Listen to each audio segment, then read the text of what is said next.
Iya. Nah, kemudian ayuhal ikhwah, begitu juga ketika mereka memperingati hari wafatnya Husain atau hari Karbala, menurut definisi Syiah, itu pun bukan karena kecintaan mereka kepada Husain.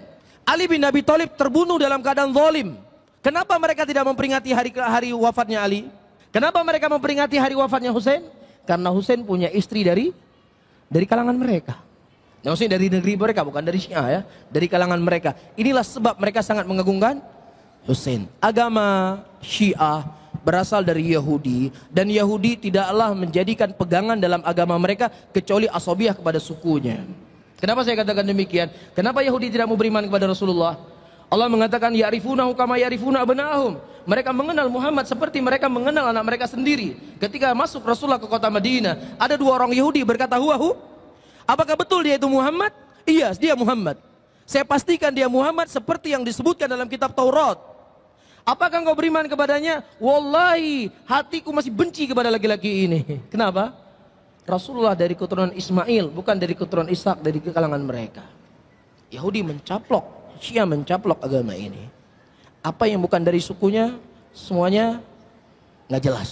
Ustadz Wahabi ini mengatakan bahwa Syiah memperingati tragedi Karbala bukanlah karena kecintaan kepada Imam Al-Husain, namun karena beliau memiliki istri dari kalangan mereka, maksudnya Persia. Kesimpulan ini diambil hanya berdasarkan prasangkanya sendiri, tanpa ilmu yang memadai. Apakah Ustadz Wahabi ini tidak membaca ayat berikut? Allah berfirman di dalam surat 53 ayat 28, dan mereka tidak mempunyai ilmu tentang itu. Mereka tidak lain hanyalah mengikuti dugaan, dan sesungguhnya dugaan itu tidak berfaedah sedikit pun terhadap kebenaran. Kami berharap Ustadz Wahabi ini dapat memahami ayat tersebut. Mengapa Syiah memperingati peristiwa Imam Al-Husain di Karbala? Jawabannya adalah karena Rasulullah memperingatinya bahkan sebelum terjadinya peristiwa tersebut. Sepantasnya kita yang mengaku sebagai pengikut Rasulullah menjalankan apa yang dilakukan beliau sallallahu alaihi wa alihi. Bukankah itu merupakan sunnah? Allah berfirman dalam surat 3 ayat 31, katakanlah wahai Muhammad, jika kalian mencintai Allah maka ikutilah aku, niscaya Allah mencintai kalian, dan seterusnya hingga akhir ayat. Kelompok Imamiyah mengamalkan ayat ini karena Rasulullah di dalam hidupnya sering mengenang Al-Husain dibandingkan yang lain. Bahkan riwayat dari ahlu sunnah banyak yang menyebutkan tentang kejadian yang akan menimpa Al-Husain di Karbala, yang mana Allah selalu mengingatkan hal itu kepada nabinya. Sebagai bukti, dalam kitab Silsilah Al-Ahadits As-Sahihah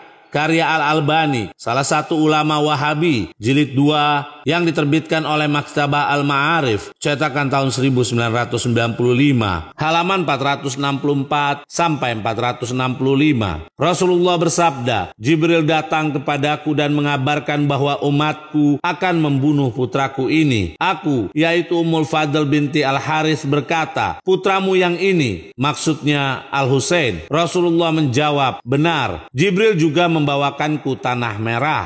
Al-Albani berkata, hadis ini telah diriwayatkan oleh Al-Hakim sampai kalimat dari Ummul Fadl binti Al-Harith yang berbunyi bahwa dia pernah mengunjungi Rasulullah dan berkata, wahai Rasulullah, sesungguhnya aku bermimpi buruk di malam ini, sampai kalimat, aku melihat potongan dari jasadmu diletakkan di pangkuanku. Rasulullah bersabda, sesungguhnya apa yang kau lihat di dalam mimpimu adalah kebaikan. Fatimah akan melahirkan seorang anak yang insya Allah akan berada di pangkuanmu. Maka Fatimah pun melahirkan Al-Husain, dan dia di pangkuanku seperti yang dikatakan Rasulullah. Pada suatu hari aku mendatangi Rasulullah dan meletakkan putra Fatimah yang baru lahir itu di pangkuannya. Aku pun tercengang melihat seketika Rasulullah menangis terseduh-seduh. Aku bertanya, wahai Rasulullah, apa yang terjadi padamu? Kemudian lafaz hadis sama seperti yang sebelumnya. Al-Hakim berkata, hadis ini sahih sesuai syarat Bukhari dan Muslim. Akan tetapi Az-Zahabi berkata, bahkan hadis ini sanadnya terputus dan dhaif, yaitu lemah. Aku, yaitu Al-Albani berpendapat, akan tetapi hadis ini memiliki banyak jalur periwayatan yang membuktikan bahwa hadis ini sahih. Rujuk pula oleh Anda wahai Wahabi kitab-kitab Ahlus Sunnah di bawah ini. Kitab Ittihaf Al-Khira Al-Mihrah karya Al-Busiri jilid 9 yang diterbitkan oleh Maktabah Ar-Rushd cetakan pertama tahun 1998 halaman 319 sampai 320. Kitab Musnad Al-Imam Ahmad bin Hambal jilid 6 halaman 294 nomor hadis 26567 Maktabah Syamilah.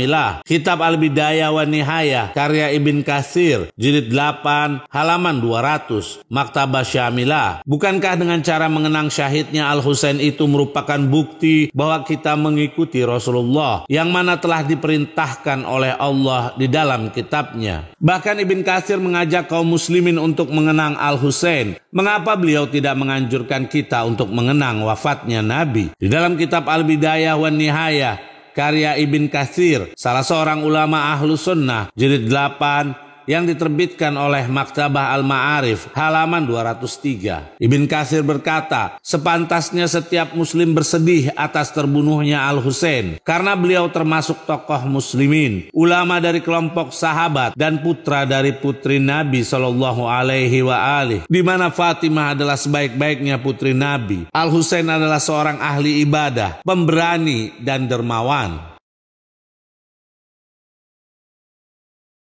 Sebagai hadiah terakhir untuk Ustadz Wahabi ini, kami akan bawakan pernyataan dari mbah moyangnya sendiri, yaitu Ibn Taimiyah. Di dalam kitab Al-Qaulul Qayyim, mimma yarwihi Ibn Taimiyah wa Ibn Qayyim, halaman 25. Ibn Taimiyah berkata, di dalam kitab Musnad dan selainnya, diriwayatkan dari Fatimah binti Al-Husain, dari ayahnya Al-Husain, dari Nabi yang bersabda, tidak ada seorang muslim pun yang ditimpa musibah, lalu dia mengingat musibahnya itu, walaupun telah berlalu, kemudian mengucapkan, Inna lillahi wa inna ilaihi raji'un. Melainkan Allah akan memberikan kepadanya ganjaran seperti di hari dia terkena musibah.